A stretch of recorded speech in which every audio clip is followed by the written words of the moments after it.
had 65 years married life. I felt absolutely devastated, and I got so that I didn't much care if I was crossing the busy main road whether I got to the other side or not. My life changed very suddenly when I lost my husband, and I thought, that's it. You lead a totally different life. You have to change completely. There's nothing extraordinary about these stories. Brian and Gwen are among thousands of older people who find themselves alone in their latter years. Social care professionals are now being encouraged to turn their attention towards the well-being and happiness of older people. Leading the way is the Personal Social Services Research Unit.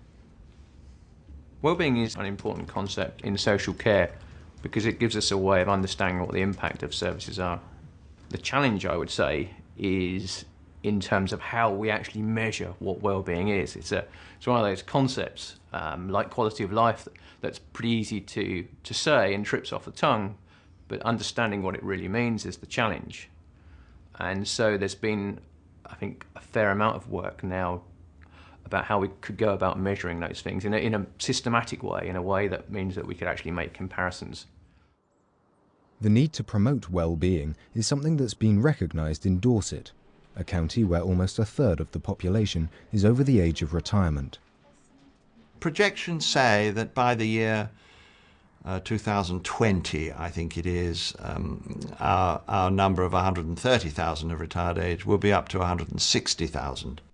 As a result, Dorset County Council set up its Partnership for Older People project, known as POPP, with NHS Dorset. It has a budget of £800,000 a year until 2013. The whole emphasis is preemptive. It is trying to enable people to live longer in their own homes, to live securely and confidently in their own communities, in order that they have a fuller life, and, to be blunt about it, in order that they cost us less than people who go into nursing homes or indeed into acute hospitals. Everything that we do throughout the programme, top to bottom, side to side, is led by older people. So therefore a majority on our strategic board, 4 older people out of 7 voting members.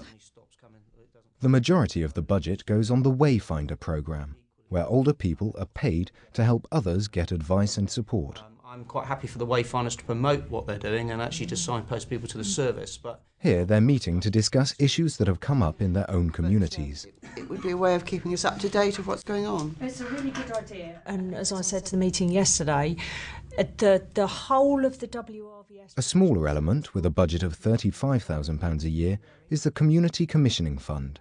It's this pot of money which generates social projects to promote well-being. Each scheme receives seed funding and must then pay for itself. There are lunch clubs, there are friendship groups, I'm aware of table tennis clubs, dance clubs, singing groups. The general scheme of small groups that POPP promotes tend to be lunch clubs in village halls.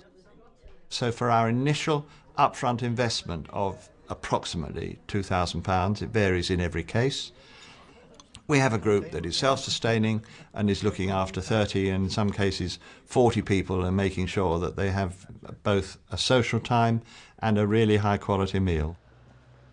Pilgrim House in Weymouth is home to one of those clubs. It's become a social hub for older people from the local community. Somebody just said to me all of a sudden, "Why don't you come to the club?" And I said, "What club?" And from then on, I never asked any more. I entered this place and I have never regretted it. Age Concern Weymouth runs several groups here, including 3 lunch clubs, a cinema group and IT training, all started with POPP funding. Older people are no different from anybody else in the community, so they all have their own reasons for wanting to come to a lunch club. If I was to generalise, I suppose in the main, it's people on their own who have lost a partner and are lonely and need to re-engage in that sort of social communication, which, you know, they've lost really when their partners died. All the 5s, 55. Okay, over there, are you ready? We come in the mornings. There's ready coffee, tea, biscuits or whatever. We all have a sort of general chat with each other. And if someone's a bit down, right, you try and put a smile on a face that looked a bit not happy. And we're there for each other. That is the main reason why nearly all of us in this club come. For each other. Because we're all in the same boat. And loneliness is something we don't want to get hold of us again. What we see ourselves as doing is promoting people's independence for a lot longer than they would if they just stayed on in their own homes. We see ourselves very much in terms of a preventative service where some of the people that come to us won't have to go to the statutory agencies quite so early on in their life. We're a very happy band of people. And you get what you don't get very often when you're alone. A lovely hug. And it does mean a lot, believe you me.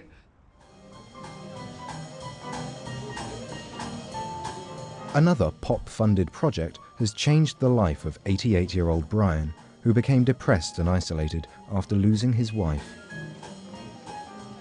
I decided that I needed to do something, so I started coming here to the dances, and of course I wasn't very good then, because if I did one quick step I was glad to sit it out for the next few dances to get my breath back. Now I could do every one. The dances were just once a month, with dancers paying £5 for each session. A lot of people who came here said, could we have them more often? So we got a grant from POPP, which made it possible to have them fortnightly rather than monthly. I felt so down, and now I feel really fitter, healthier, and absolutely on top of the world. Yeah, it's made a world of difference to me. The outcome stories and the outcomes for people are the most important thing to us.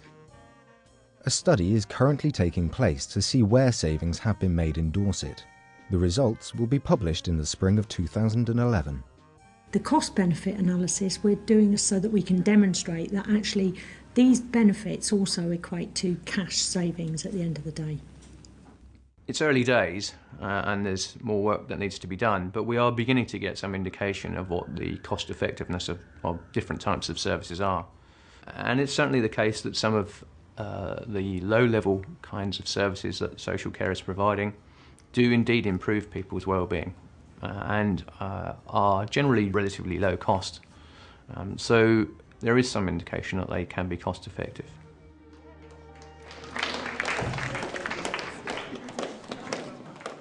The outcome for Brian has been astonishing. His life has changed beyond recognition. We just danced once a month, and it sort of snowballed from there.